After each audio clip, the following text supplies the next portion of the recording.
जब नाली के गैस से खाना बनाना सिखाया जाएगा और हर घंटे कपड़े बदले जाएंगे और कैमरे को एक पल भी अपने पास से हटने नहीं दिया जाएगा और कभी भी खुली प्रेस कॉन्फ्रेंस नहीं की जाएगी और जो हमारी आलोचना करेंगे उनको हम मीडिया में रहने नहीं देंगे।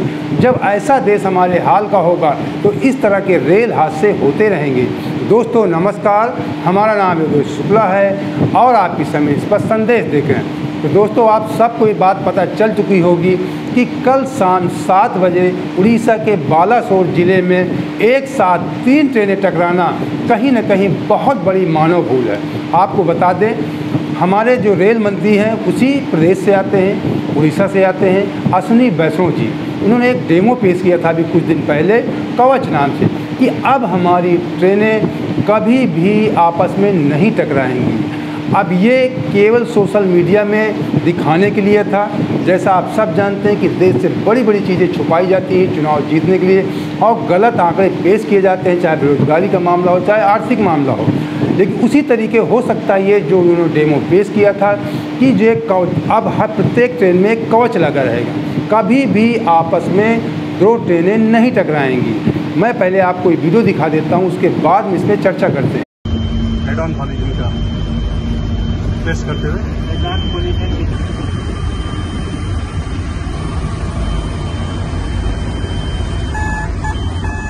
देखिए कवच अपने से रोकने की कोशिश कर रहा है।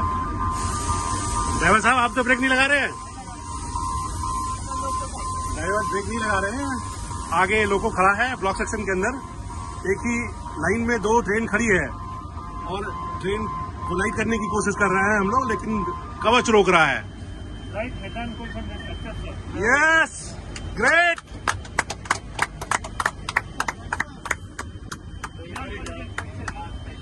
सेम ट्रैक पे वो इंजन भी खड़ा है, ये इंजन भी है, दोनों लोग सेम ट्रैक पे है, लेकिन कवच से आगे जाने नहीं दे रहा है। तो कवच एक ऑटोमेटिक ट्रेन प्रोटेक्शन की टेक्नोलॉजी है। इसमें क्या होता है, मान लीजिए 2 ट्रेन हैं, दोनों ट्रेन अगर सेम ट्रैक पे अगर बाई चांस गलती से भी आ गई तो पास में आती है, उससे पहले कवच उसमें ब्रेक लगाएगा और उनको रोक लेगा, तो एक्सीडेंट नहीं होएगा। मान लो एक ट्रेन के पीछे दूसरी ट्रेन जा रही है, तो इस केस में पीछे वाली ट्रेन एक सेफ डिस्टेंस पे रहनी चाहिए। अगर बाई चांस किसी भी कारण से ट्रेन अगर नजदीक आती है तो पीछे वाली ट्रेन में तुरंत कवच उसमें स्पीड कम कर देगा और उसमें ब्रेक लगा देगा। जैसे रेड लाइट है, तो रेड लाइट के पास में जैसे ही ट्रेन पहुंचे उससे पहले उस ट्रेन का कवच अपने आप उसे स्पीड को कम कर देगा, कम करके उसको रेड लाइट से पहले रोक लेगा। कोई गेट आ रहा है तो उस गेट के पास जैसे ही ट्रेन पहुंचे, बाई चांस अगर ड्राइवर ने विसल नहीं बजाई तो भी कवच उसमें ऑटोमेटिकली विसल बजा देगा। तो ये एक ऐसी फैसिलिटी है जिससे यात्रियों की सुरक्षा में बहुत ही बड़ा बदलाव आएगा। प्रधानमंत्री जी का जो विजन है कि हमारे साधारण मानवीय के जीवन में ऐसा परिवर्तन आए, जो परिवर्तन उनके जीवन में एक बहुत बड़ा लाभ। तो आपने देखा कि हमारे रेल मंत्री जी कह रहे हैं कि अगर आमने सामने से कोई ट्रेन गलती से आ गई तो 400 मीटर पहले से ये कवच इन ट्रेनों को रोक देगा, ये आपस में नहीं टकराएंगी। वो यहाँ तक कहते हैं कि अगर कोई ट्रेन आगे जा रही, गलती से पीछे से दूसरी ट्रेन आ गई तो पीछे वाली ट्रेन ऑटोमेटिक रुक जाएगी। उन्होंने तो यहाँ तक दावा कर दिया कि अगर कोई क्रॉसिंग है और भीड़ भाड़ है और उसने सायरन नहीं बजाया, हॉर्न नहीं बजाया ड्राइवर ने, तो ऑटोमेटिक सायरन भी बज जाएगी। जब इतनी हाईटेक टेक्नोलॉजी हमारे देश में है तो 3 ट्रेनें कैसे टकरा गई, इस पर विस्तृत में मैं नहीं जाऊंगा कैसे टकराएं, क्या हुआ, ये जानकारी आप सबको हो चुकी है, मीडिया में सोशल मीडिया खूब चल रहा है। लेकिन मोटा माटी थोड़ा सरसरी निगाह पे बता भी देता हूँ, इसलिए हो सकता है कुछ हमारे नए दर्शक भी हो सकते हैं जो केवल हमारे सहारे, उनको जानकारी होना भी ज़रूरी है। तो आपको बता दें, कोरोमंडल एक्सप्रेस जिसे बताते हैं कि हाँ, थोड़ी ये भी जानकारी दे दें कि बहुत बड़ी मानव भूल कैसे हुई है। कहते हैं कि कोरोमंडल एक्सप्रेस को मेन लाइन में जाना था, उसे सिग्नल भी दिया गया लेकिन तुरंत सिग्नल हटा लिया गया। जो आज अधिकारियों ने रिपोर्ट पेश किया उसके अनुसार तुरंत सिग्नल हटा लिया गया, जिससे गलती से कोरोमंडल एक्सप्रेस लूप लाइन पे चली गई जहाँ पे पहले से मालगाड़ी खड़ी हुई थी। अब प्रश्न यहीं पे उठता है कि अगर कवच लगा होता तो खड़ी होने के बावजूद भी उस ट्रेन को टकराना नहीं चाहिए। फिर उसके बाद दूसरी ट्रेन आती दुरंतो आती है अब जब कोरोमंडल एक्सप्रेस मालगाड़ी से टकराई तो उसके तमाम डिब्बों के परखचे उड़ गए, कुछ डिब्बे तीसरी लाइन पे जाके गिर गए।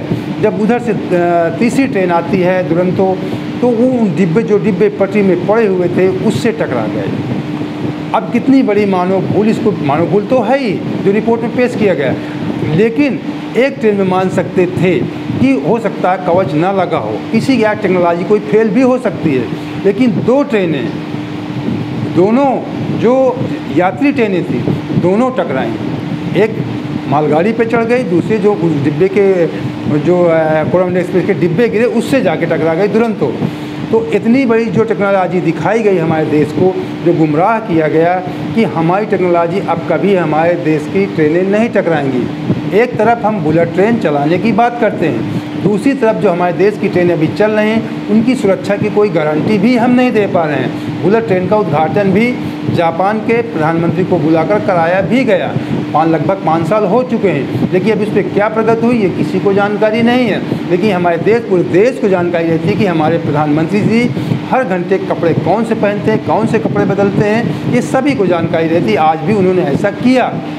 एक समय पे कुछ ही देर प्लेन से उतरने के बाद उन्होंने, आज प्रधानमंत्री जी गए 4 बजे वहाँ का दौरा किया। ये तो बहुत बड़ी दुखद घटना है। प्रधानमंत्री जी बहुत अच्छा कार्य किया, इसकी हम सराहना करते हैं, लेकिन इसके बावजूद, इतनी दुखद घटना होने के बावजूद वो अपने कपड़े बदलने, जिनकी एक जो रूटीन है उनका, उन्होंने किया, कपड़े बदले। दूसरों की मन की बात सुनने के लिए प्रधानमंत्री जी को खुली प्रेस कॉन्फ्रेंस करनी पड़ेगी। इन्होंने 9 साल में कभी खुली प्रेस कॉन्फ्रेंस नहीं किया।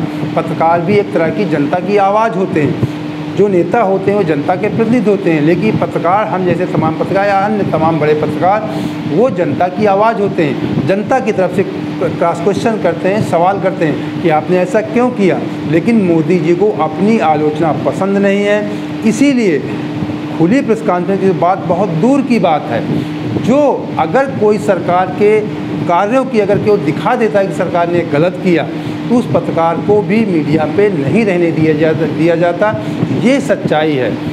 अब यहाँ पे तो यही लगता है कि जो अभी 2 दिन पहले अमेरिका में राहुल गांधी ने कहा था कि हमारे देश में एक ग्रुप है जिसको वो सर्वज्ञानी, उसको सब कुछ पता है, और उन्होंने कहा कि इसका उदाहरण हमारे मोदी जी हैं। उन्होंने कहा कि अगर भगवान के बगल में हमारे प्रधानमंत्री जी को बैठा दिया जाए तो भगवान को समझाने लगेंगे कि ब्रह्मांड को कैसे संचालित किया जाता है, और भगवान आश्चर्यचकित हो जाएंगे कि ये मैंने क्या बना दिया।